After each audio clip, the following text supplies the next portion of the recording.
मैं मंडल अध्यक्ष जी को बुलाऊं, 2 लाइन में कहना चाहता हूं कि वसूलों पे जो आँच आए तो टकराना जरूरी है। वसूलों पे जो आँच आए तो टकराना जरूरी है। जो जिंदा हो तो फिर जिंदा नजर आना जरूरी है। एनसीआर जिंदाबाद, मंडल अध्यक्ष जिंदाबाद, जिंदाबाद जिंदाबाद। धन्यवाद संचालक महोदय। आज के इस नुक्कड़ सभा की अध्यक्षता कर रहे शाखा अध्यक्ष भाई दिनेश गुप्ता जी, शाखा मंत्री अजीत जी, कार्यकारी अध्यक्ष दीपक तिवारी जी, सभा के संचालक कोषाध्यक्ष बीके पटेल जी, संगठन सचिव भाई राकेश कुमार जी, सहायक शाखा मंत्री प्यारे लाल मीना जी, प्रकाश सिंह जी, उपाध्यक्ष जोगेंद्र सिंह, कोमल सिंह जी, उपाध्यक्ष सीनियर साथी मान सिंह जी, यहाँ पे उपस्थित सम्मानित सुपरवाइजर साथी, ट्रैक्शन मशीन सेट, विद्युत लोको सेट के सम्मानित साथी, इस सभा में आप सभी लोगों का हृदय से अभिवादन करता हूं, वंदन करता हूं, नमन करता हूं। मित्रों, एनपीएस से यूपीएस तक आए हम लोग, चर्चा लोगों ने किया। नुक्कड़ मीटिंग है मित्रों, विस्तार से चर्चा होगी इस पे, लेकिन 50% NFIR NCRS इसमें कामयाब हो गया है। आप लोग भी इसको बहुत गहराई से सोचिएगा और देखने की जरूरत है। आंदोलन और संघर्ष अभी बंद नहीं है कि जब तक ओपीएस पूर्ण रूप से लागू नहीं हो जाएगा, पुरानी पेंशन स्कीम की बहाली पूर्ण रूप से नहीं लागू हो जाएगी, तब तक NFIR NCRS चैन से नहीं बैठेगा मित्रों। लेकिन आपके बीच में वार्ता जरूर करनी थी, इसलिए करनी थी कि आज तक जितने भी आंदोलन हुए, जितने भी संघर्ष हुए, उस आंदोलन के, उस संघर्ष के आप लोग भी गवाह हैं। इसमें शिरकत आपने किया है, आपने सहभागिता दर्ज कराई, तो आपके पास एक खबर हमारा ले आना नैतिक दायित्व और जिम्मेदारी है। 2 बजने जा रहा है मित्रों, 5-7 मिनट लूंगा आपका। मित्रों, एक कहावत है लोकल स्तर पे, जो समस्या है मैं बताऊं कि अधिकार खोकर चुप बैठना, अधिकार खोकर चुप रहना ये महादुष्कर्म है। न्यायार्थ अपने बंधु को भी दंड देना धर्म है। तो आज सीनियरडी महोदय का जो कार्यक्रम चल रहा है ये ठीक नहीं चल रहा। ये हम नहीं कह रहे हैं, DRM ऑफिस के मैक्सिमम अधिकारी बोल रहे हैं कि आपके सीनियर डी जहां जहां गए हैं इस तरह का उपद्रव उन प्रतिष्ठानों में हुआ है। मित्रों, इनको सोचने की जरूरत है कि ये स्थिति क्यों ऐसी हो गई। इसके पहले भी सीनियर डी थे, उनके पहले भी सीनियर डी थे, ये स्थितियां तो कभी नहीं उत्पन्न हुई। सुपरवाइजर कर्मचारी और प्रशासन के बीच की कड़ी होता है। उत्पादकता और कार्य की कुशलता, कार्य की क्षमता, कार्य की संवेदनशीलता, सारी जानकारी सुपरवाइजर को होती है। और अगर कहीं कार्य के उत्पादकता में विलंब हो रहा है तो भी सुपरवाइजर के ही क्वालिटी पे निर्भर करता है कि किस तरह से वो अपने कर्मचारियों को प्रोत्साहित करके काम बढ़ाए, उत्पादकता बढ़ाए। सीनियरडी महोदय को ये सोचना चाहिए। बगल में सेट भी है एक प्रतिष्ठान, वहां पे भी क्लास 1 बैठते हैं और कई क्लास 1 बैठते हैं। ऑपरेशन है वहां पे भी बैठते हैं। आज आपको ये सोचना चाहिए कि सारे ऑफिसर्स आपके बारे में यही बात बोल रहे हैं। आखिर क्या दिक्कत है, आप में क्या कमी है, आत्मचिंतन करिए। इसके पहले आप ट्रेनिंग स्कूल में थे, वहां तो आपका सफलतापूर्वक कार्य चलता रहा। काफी लोग वहां पे घुट घुट के आपके कार्यकाल में लोगों ने अपनी नौकरी काटी, लेकिन यहाँ आने के बाद आपका रवैया उसी तरह का है। एक समूह में है आप, कर्मचारियों के बीच में है आप, यहाँ सुपरवाइजर है, टेक्निकल स्टाफ है। आपको मर्यादा में रहकर, कहावत है मित्रों कि अगर आप दूसरे को सम्मान दोगे तो दूसरे की मजबूरी होगी कि वो आपको भी सम्मान दे। लेकिन आपके समझ में ये बातें नहीं आ रही। कई सुपरवाइजर साथी ऐसे हैं जिन्होंने बताया कि आप बुला लेते हैं तो एक एक घंटा गेट के बाहर खड़ा रखते हैं, अंदर बुलाते हैं तो बेवजह की बातें करते हैं, मानसिक रूप से प्रताड़ित करते हैं, हाथ पैर तोड़वाने की बात करते हैं, घर खानदान बर्बाद करने की बात करते हैं। अरे है तो वो भी आदमी,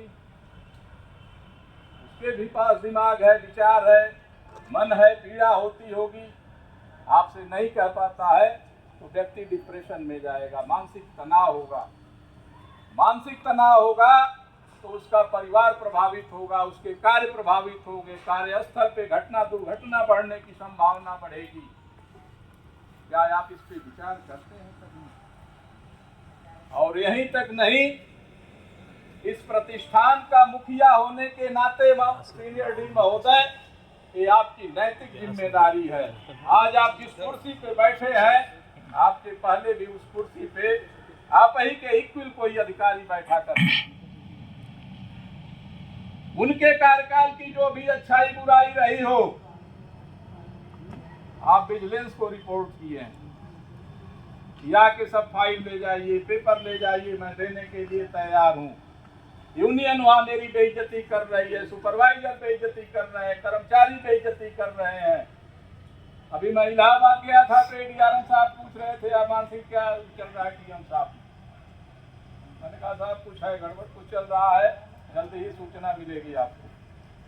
सीनियर डी ऑपरेशन महोदय पूछ रहे थे, कई आपके बराबरी के अधिकारी आप पूछ रहे हैं जो हलचल यहाँ चल रही है, लेकिन शायद आप समझ नहीं पा रहे हैं। एक सुपरवाइजर के विजिलेंस की आपने कंप्लेन कर दी, लेकिन इस बात का हम भी भरोसा देते हैं सीनियर डी महोदय कि अगर सुपरवाइजर का विजिलेंस जांच होगी तो ट्रेनिंग स्कूल में आपका भी 2 साल का कार्यकाल रहा है, मेस में कितना घोटाला हुआ है, अगर इस जांच के लिए तो हड़ताल करना पड़ा, यहाँ पीएम में आमरण अनशन करना पड़ा, धरना प्रदर्शन करना पड़ा, तो सुपरवाइजर के साथ साथ आपके पिछले भी क्रियाकलापों की जांच कराई। मुर्दाबाद मुर्दाबाद मुर्दाबाद मुर्दाबाद मुर्दाबाद। कि आप क्लास 1 अधिकारी हैं तो आप ही की सारी बातें सत्य होंगी। वहां पे भी बैठे हैं क्लास 1 एसडीजीएम के पद पे जो पदासीन है इस समय, गर्ग साहब किसी समय यहाँ के वो भी सीनियर डी थे, यहाँ के कार्यप्रणाली के बारे में जानते थे। अभी जीएमपीएनए थी, जीएमपीएनए के बाद लंच हो रहा था, मैं स्वयं मिला था, उनसे पूछ रहे थे पीएम साहब के बारे में, लोगों की हालचाल पूछ रहे थे, यार कौन है, कौन रिटायर हो गया।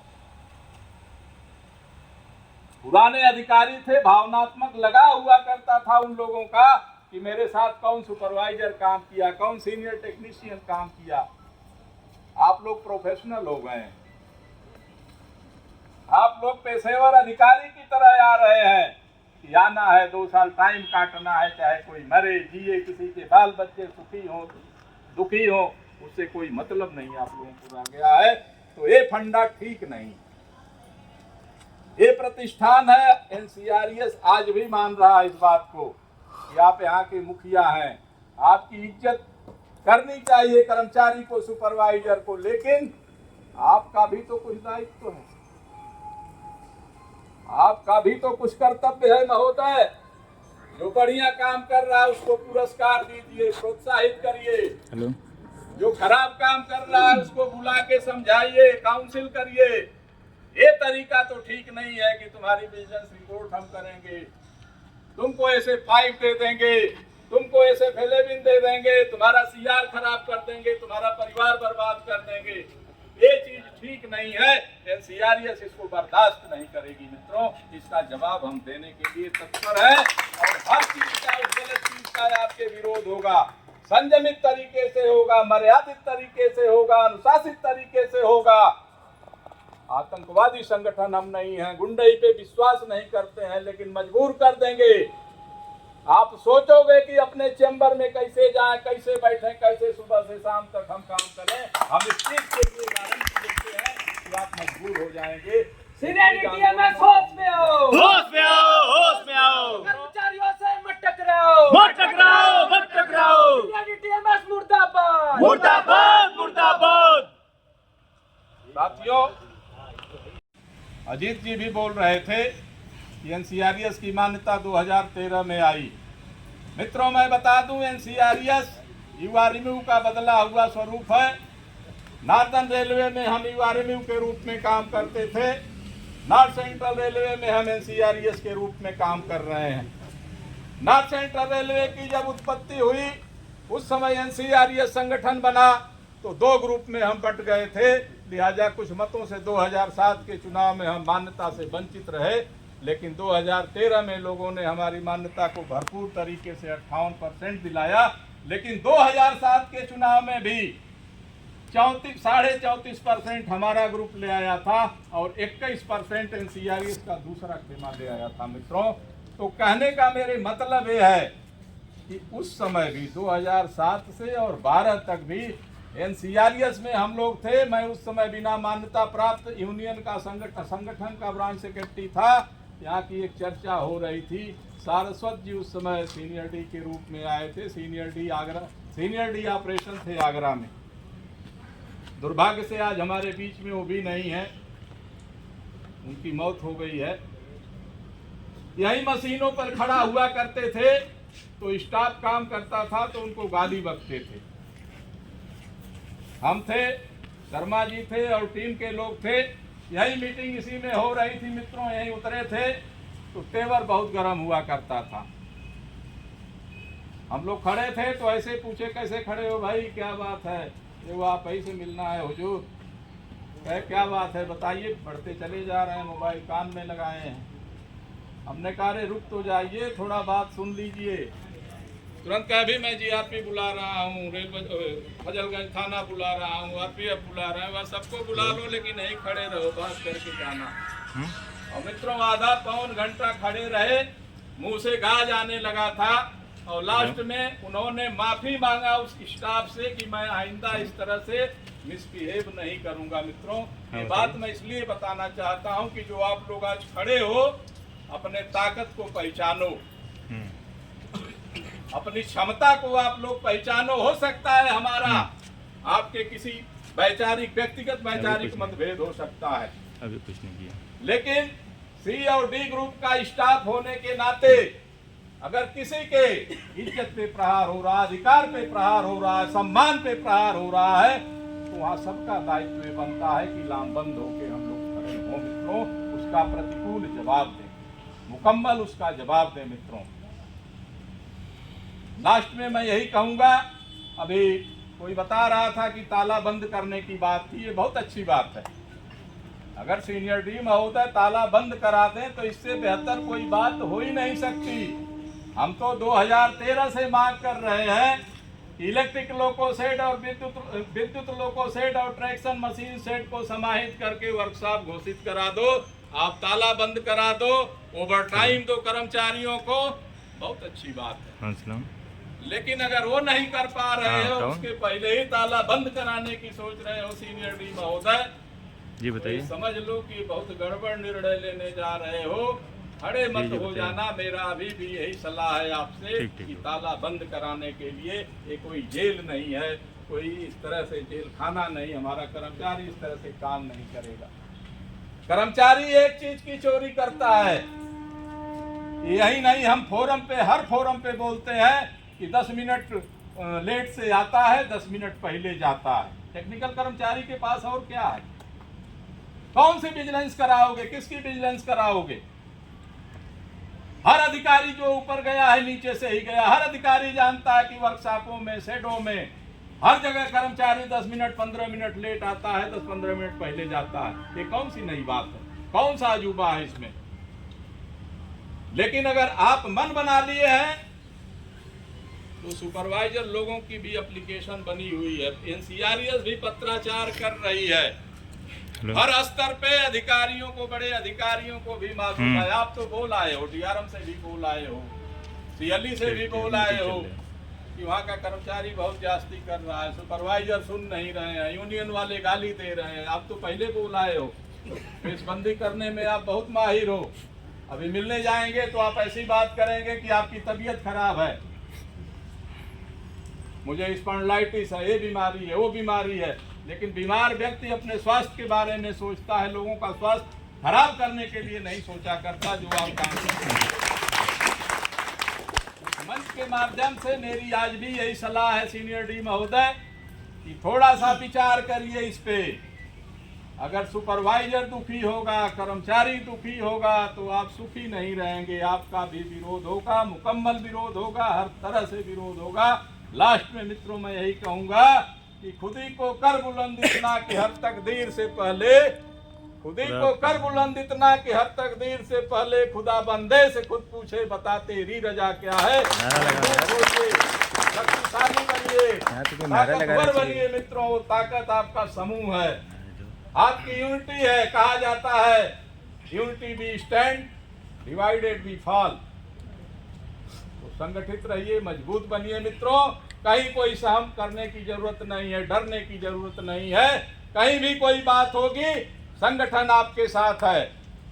लोकतांत्रिक पद्धति के हिसाब से एनसीआरएस एनएफआईआर हर जगह विरोध करेगा, हर जगह मोर्चा खोलेगा, हर जगह खड़ा होगा। लेकिन कोई गलत अगर कोई अधिकारी करने की सोच रहा है तो उसका मुकम्मल जवाब ये संगठन देने के लिए तैयार है। इन्हीं सब बातों के साथ पुनः आप लोगों का अभिवादन करते हुए अपनी वाणी को विराम देता हूं। जय हिंद, जय समाजवाद, इनकलाब जिंदाबाद, जिंदाबाद, जिंदाबाद, जय हिंद साथियों।